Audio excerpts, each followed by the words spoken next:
Good afternoon. It's February the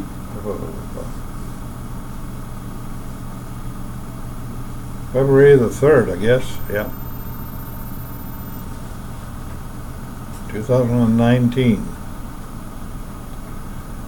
and we've got a little bit of a deep freeze going on here.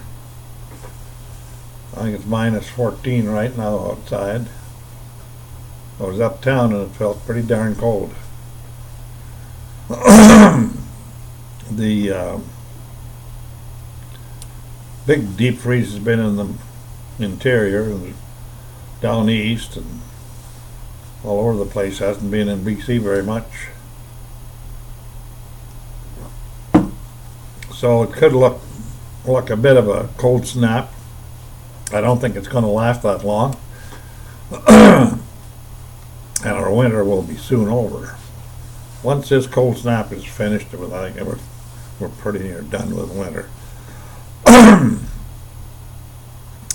What I'd like to talk about a little bit today is the media that feeds people politics that they want. I flew to New York in October of 2016. I wanted to see where Trump lived. I wanted to see where his tower was, and I wanted to just take a look. And so I did. I saw the little group of women outside demonstrating with homemade signs and stuff like that. His tower, just about break your neck looking straight up at it. He's got several of them in New York. Anyway, I followed Trump a fair bit. I read his I listened to his book on Art of the Deal, stuff like that. But I liked the fact that when he was campaigning, he would fly in with his big 768, land at an airport, and just wow the hell out of a whole bunch of people. And I knew he was going to win. Anyway, what bothers me is how the left-wing media is so against him, and he's done a good job so far as I can see, but they are so against him. And I get flack here for supporting Trump, but I try to explain to them that Canada doesn't have any media deal of its own, really. It's all fed by New York and the big stations in New York, and it filters up, and all they do is repeat it. And they're repeating a political propaganda. And it really is political propaganda. And for all the media to be against the President of the United States like that, that's a concentrated effort to try to get rid of him, I guess. But I don't think they're going to manage that. In Canada, we ended up with such a juvenile idiot that never had a job as Prime Minister. And it's really a shame that a country like Canada, second largest landmass nation in the world, with only 34 million people, they're the largest land-rich people in the world. Stephen Harper, who was the previous Prime Minister, put into place some agreements and whatever, and I guess contracts to build ships for the Coast Guard. Most people don't realize how big Canada is. They don't realize it has the largest coastline of any nation on the planet Earth. And we have a dinky little Coast Guard. He proposed an icebreaker type Coast Guard for the North, and that I was really glad about that. I don't know if that's ever going to happen. And a couple of smaller ones on each coast. My idea would be to build a large northern icebreaker type ship capable of, thousands of tons of fuel if necessary. A small sort of a clinic hospital on it. And a bunch of berths in there to handle high school children during the summer. Grade 12 students who graduate. And, at least 20, 25 birth rooms, or 40 maybe, up to 40 would be better. And that they could go up there for 1 week. And this could go on for about at least 3 months during the summer. The 2 months that they're off, of course, plus come on each end. And for younger people to realize how big a country they are a citizen of, and how fortunate they are to have a heritage of this magnitude. Nobody really talks about how great a country we have. I mean, there's nobody on earth that's got the resources that we have. Now we have concentrated people who are protesting and paying money to stop us from even developing and selling our resources on purpose. That's why we got to get away from having to deal directly only with the United States. We are just stupid if we keep doing that. The Liberal Party has just messed up terrible. They've been corrupt, and they are corrupt. More corrupt than most politicians. All politicians get corrupt in the end, but they are way more corrupt. And we're hamstrung and we're strangled by the province of Quebec, French-speaking province of Quebec. Our Prime Minister comes from Quebec. Quebec doesn't want to allow pipelines to go through Quebec to the east. Our Prime Minister's from Quebec. What do you expect? Terrible. Hopefully we'll get rid of him in the next election. But I'm not that crazy about the leader of the Conservative Party. He's better than Trudeau by far, but he's not the best. He's I don't know what you would call him. Dimple cheeks. I suppose I shouldn't call him that. But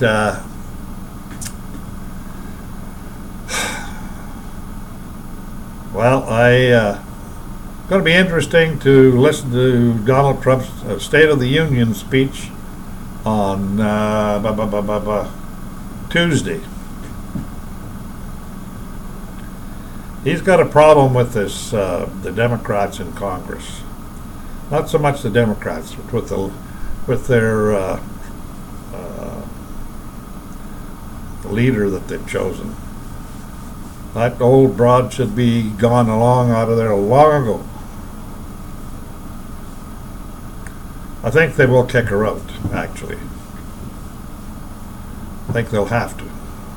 People will realize if that's the Democratic Party, forget it.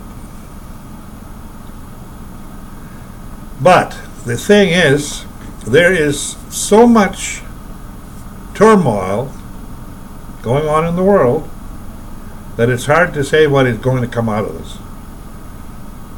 And I'm talking about over the next couple of years, actually. The whole deal about England and breaking away from the common market in Europe, that is a lot more to that than meets the eye. They're doing what was prophesied 2,000 years ago. They don't realize it, I guess, but that's what they're doing. The prophecies all come true in time. We just don't live long enough, most of us, to know it. No, I've decided long ago that man is a liar and God tells the truth.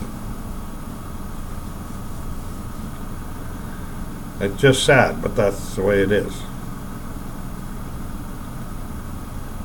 Jesus Christ was the one who came and told us the truth and said that he is the truth. And that's hard for people to grasp, I guess. But the day is coming when we're going to grasp it one way or the other, for sure.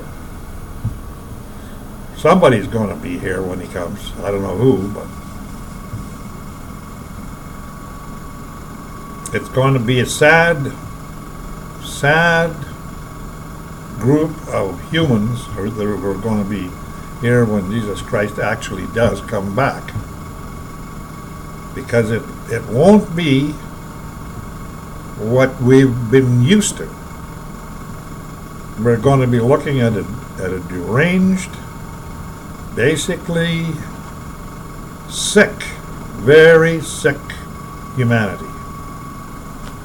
There'll be drugs,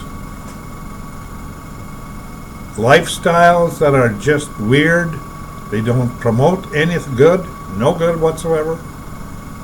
All the stuff that is no good.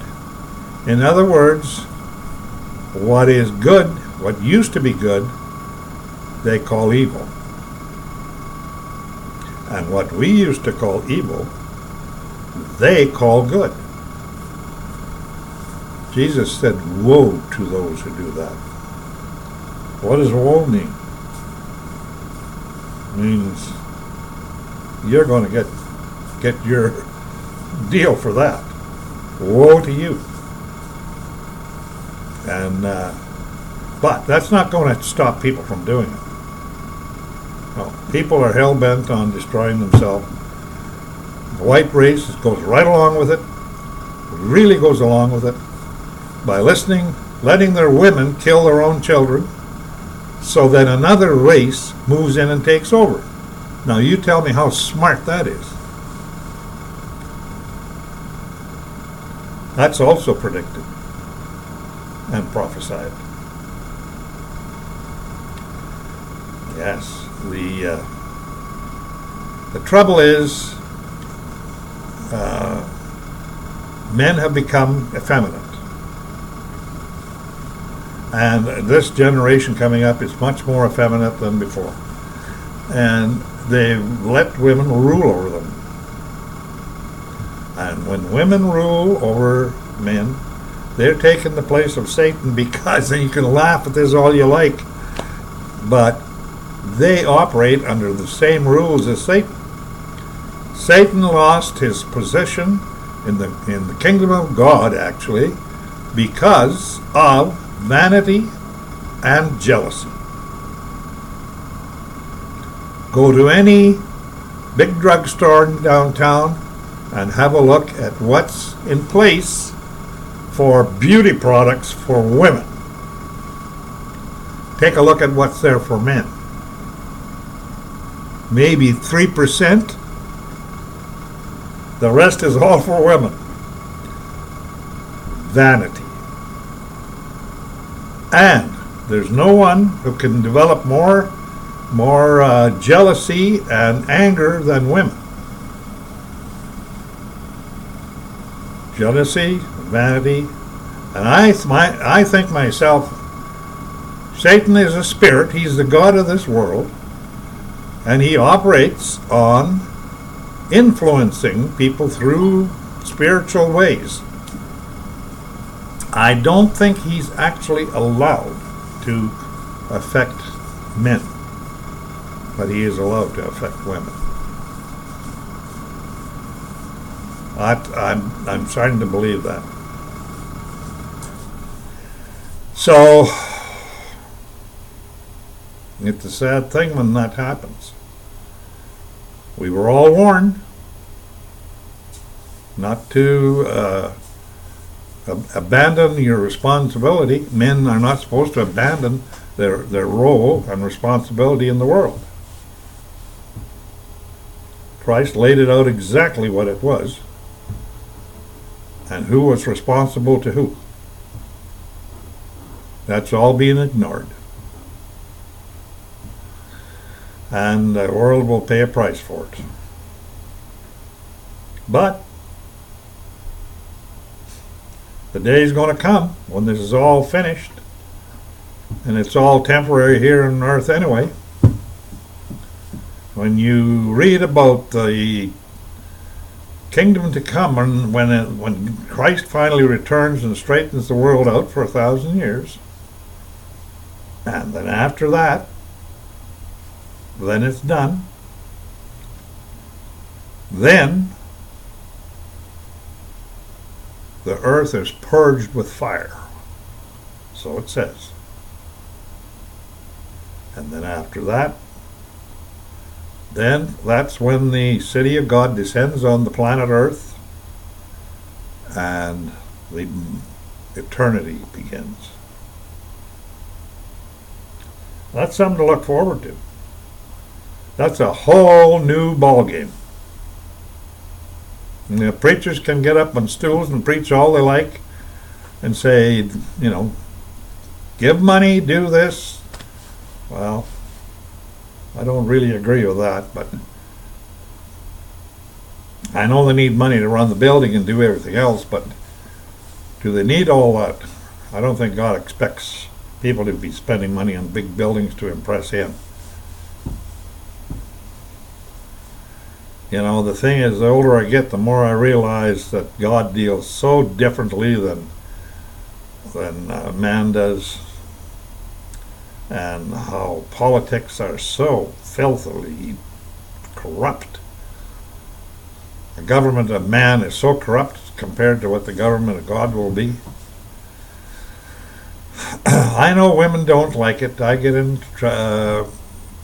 shit for saying that women have a place, so it's as men do. But in the not the millennial kingdom, but in the kingdom of God that's going to come, when everybody who is resurrected is being in a spiritual body, there won't be any women.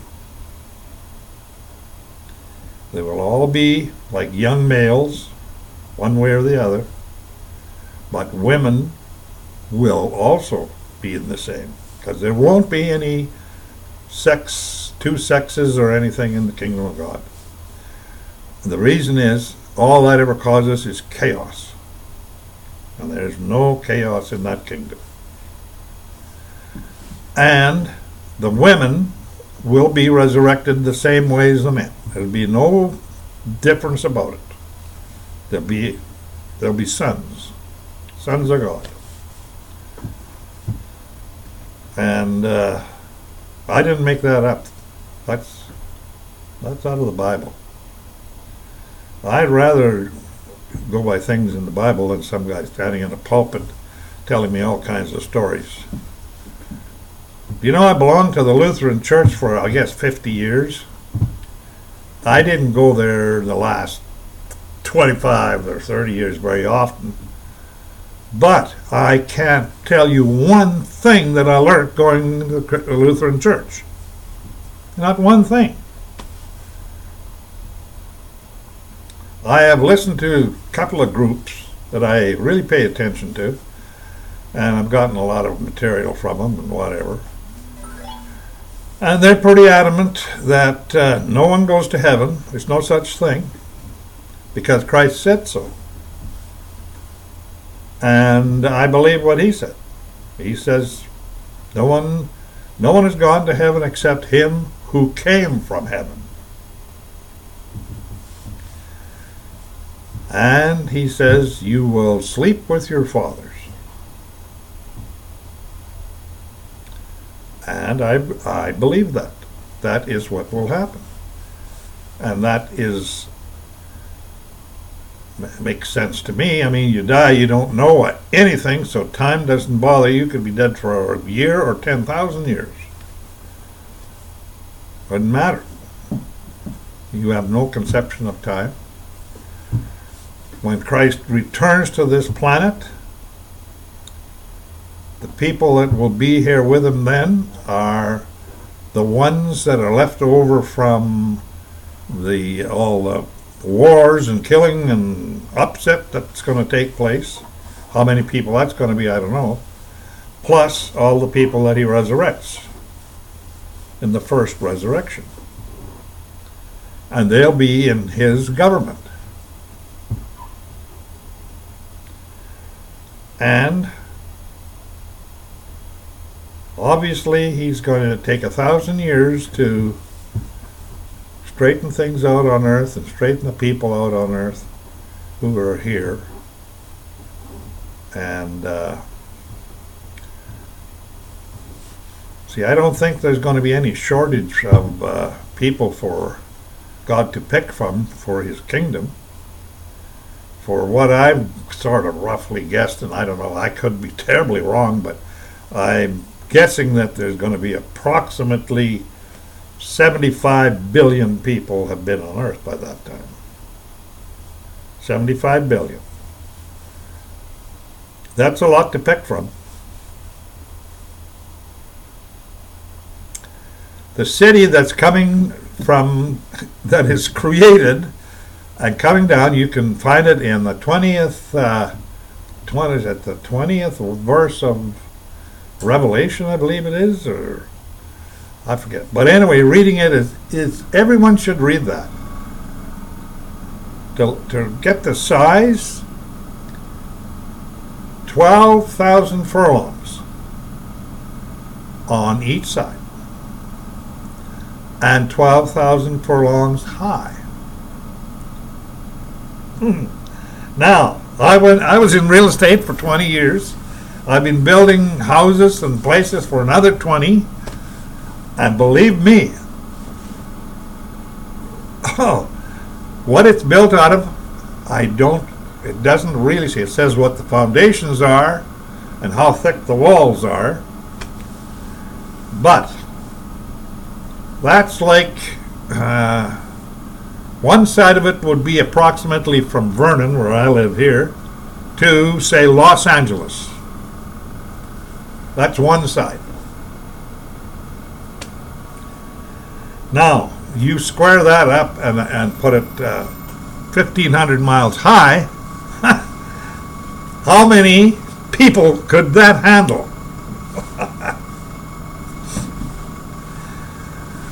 The thing is, the new planet that will be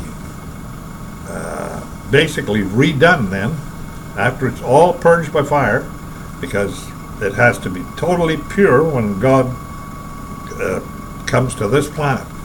And that's another amazing thing. How can it be that God picked this planet out of all the planets in the universe for his throne and home eventually? They tell me that basically the Earth is in a position, a special position, that views the whole universe. The position we're in actually views it out. That could be one reason. But the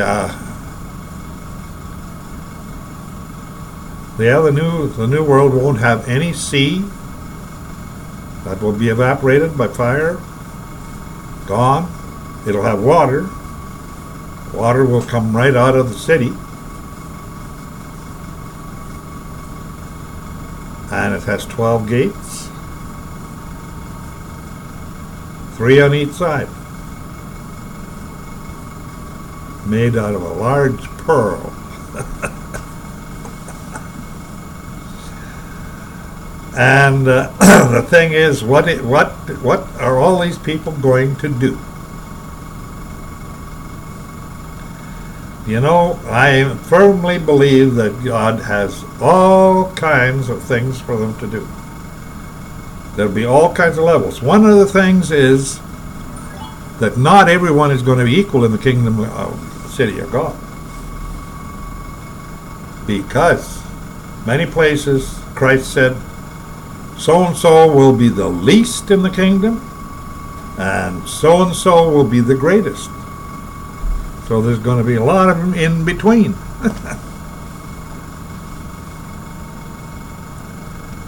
But of all the religions in the world, you can see why, if you're really reasonable, you can see why that's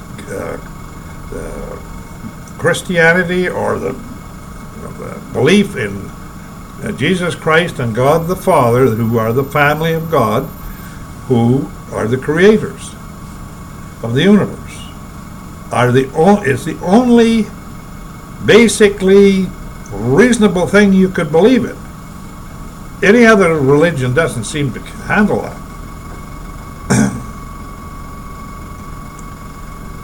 And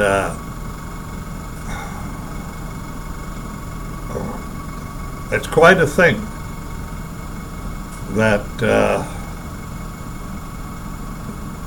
Jesus Christ was slain from the foundation of the world, before the foundation of the world, to hang on a cross for you and me. It was all done in advance. It didn't just happen. Totally planned. Because God knew what he was doing, and he knew that people would sin because he was giving them all free will and free reign to choose whatever they want. So as not to lose all of them, he had to pay the price for his own creation. Well, it's quite a plan.